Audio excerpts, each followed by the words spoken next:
Arestadong 5 nagpanggap na miyembro ng PIDEA na sangkot umano sa kidnap for ransom. Nasagip din ang biktimang binalot ng tape ang mukha. Saksi si John Consulta. Mabuti na lang at buhay pang naabutan ang biktimang ito sa kabila ng pagkakabalot sa mukha niya ng packing tape habang nakagapos. Na-rescue siya ng Cavite Provincial Police Office sa isang hotel sa taas sa Cavite kung saan siya itinago matapos paluin ng baril sa ulo at tukutin ng 5 tao.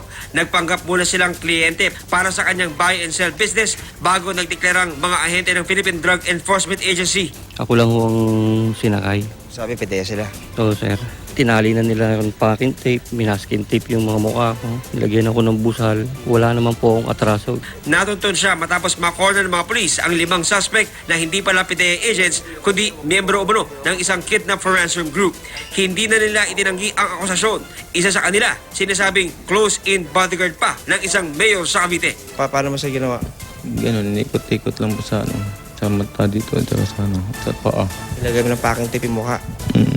PIDEA po ba kayo? Hindi ho. Hindi naman papatubos. Order na yun eh. Order. Order galing kanino, sir?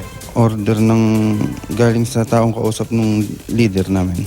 Ito nga yung sasakyang ginamit ng mga suspect sa kanilang pagdukot sa kanilang biktima ngayong araw. No? At makikita natin sa may bandang unahan, narito pa yung mga ulam na binili ng mga suspect. Sa may bandang gitna naman, narito naman yung kanilang mga damit na ginagamit sa kanilang operasyon. At sa may bandang likuran, doon daw isiniksik yung kanilang biktima sa loob ng maraming oras na hawak nila ito.